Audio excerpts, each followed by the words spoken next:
What's up, guys? Got a video I wasn't gonna make, but I actually have to make. So last night I was driving the Subaru home from my buddy's house, coming around a corner and it started making a ticking, like slapping noise. I couldn't figure out what it was. I pulled over.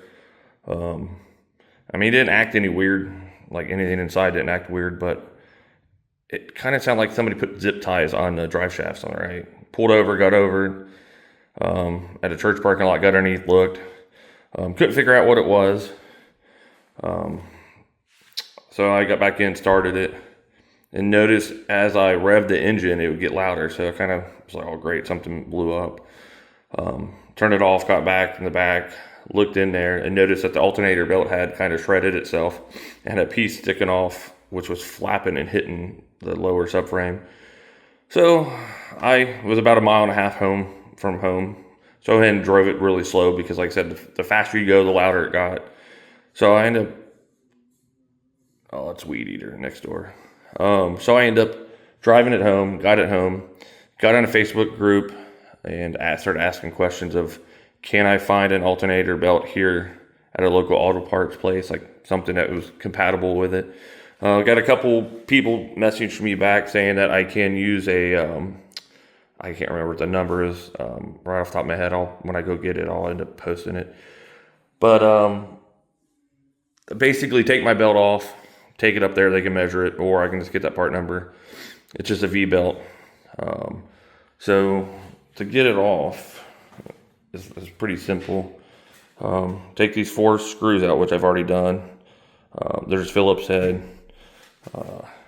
Like I said, the access point on the back of mine I can get to. I had to shut the garage because the neighbor's doing grass and they were talking. So what I'm going to do is I'm going to put it up in a tripod and I'll pull this up and I'll show you what I mean. It seems pretty simple from what I've looked. I haven't really looked at it too much, so we'll see where we get.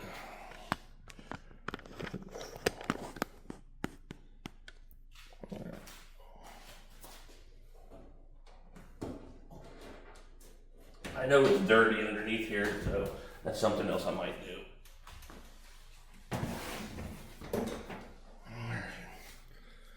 So, let me take this back off. So what we're looking at is alternator. This is carbureted motor. What I can tell, there's a bolt here I need to loosen. And then this is a tensioner, so I'm going to loosen out the belt right here. And you can see where the belt has decided to say goodbye. Seems pretty simple. We'll go ahead and pull it off. And it looks like a 12. At least that's what we're going to try.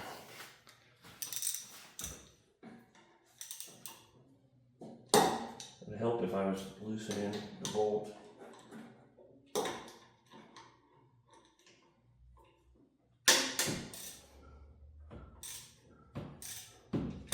That loose. Well, that was simple.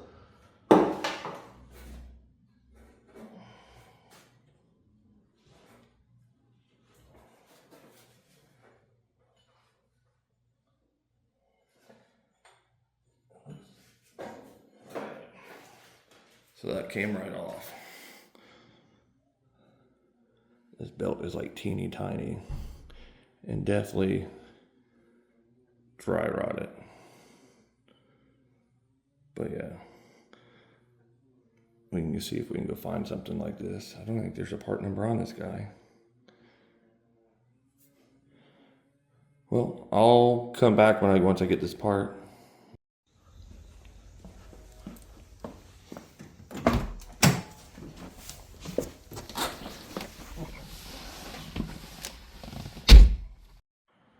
So yesterday I went to the auto parts place, gave them the number that the people in the group, the Sambar squad, gave me to replace this belt. Like I said, I went to Vance, gave them the part number. They came back with something that they said they could get Tuesday. And it was like, I want to say it was like $38 or something around $34 for that belt. So he went back and measured it, see if he could find anything else. He couldn't. He said it jumps from, I don't know, 25 to 30 something. So I was like, well, let me go look, see if I can find it anywhere else. And if so, or if not, I'll come back and grab it from you guys. Which is still a little cheaper for me getting it that way, I guess, than ordering it online and getting it imported. So I went to Advanced Auto, and the guy at the counter I explained to him what it was. Yeah, we don't have nothing like that. We don't even carry lawnmower stuff, and that's basically what that is a lawnmower belt. And I'm like, well, what if I have a part number that someone said that you all carry? He's like, well, we might. So I gave it to him, and sure enough, he finds the belt. It wasn't theirs. I had to come back this morning and get it. So yeah, that's the part number. It's a 28.5-inch belt. It's a little bit, which I've already put on, and the camera decided to do its own little thing. So earlier, when I took this belt off, I guess it's just worn. You can see where it was way up here. That's where it was tensioned before. So this belt's a little bit thicker. Let's see if we can get that on there. Which I'm thinking is just old and it's worn. I mean, I don't know, it's maybe a quarter of the distance bigger. The smaller belt was sitting way down in the V. This one's actually ribbed. Let me see if I can get it to go in and focus. Yeah, so that one's ribbed. But it fits in there. But the funny part is it literally, that's tight. Which, I mean, it ain't gonna hurt it. And then I did tighten this over here back. But what we're gonna do now, since the camera, if it decides not to, let me see if I can get it to go back out. If I can get the camera not to shut off, I'll have to re-record it. But yeah, I mean, it's super, super simple to replace the alternator belt. I didn't think it was gonna be hard, but it's just kind of crummy that it did what it did. But I think that was not even $10. I think it was like $9.97 or something like that. So definitely, if it works, it's a good thing. So we're in neutral. Cool thing about these is you do not have to push the clutch in for to start it. But if you don't have that out of gear, it will take off. All right, let's see.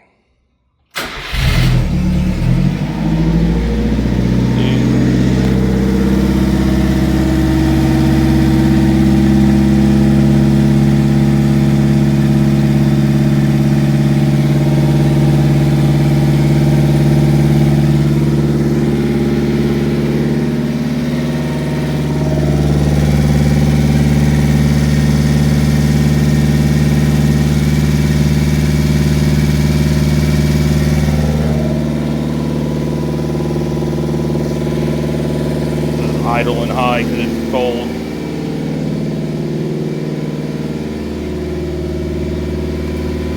Well,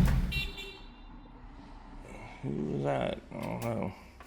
Well, that solves that problem. Hopefully we don't have any other issues. I got the urge. I want to take this and put an LS in the back. Out of get a C5. Basically, the C5 transaxle, transmission and rear end's all back there. The engine would sit right here. That's a big dream. Currently, I don't know how to weld, or I know how, but I don't know how. Basically, I would just cut the frame and then extend it and bolt it all in. It would be stupid, but all right, well, I guess that will be it, and I will try to edit this video, and hopefully it turns out okay. So thanks for watching.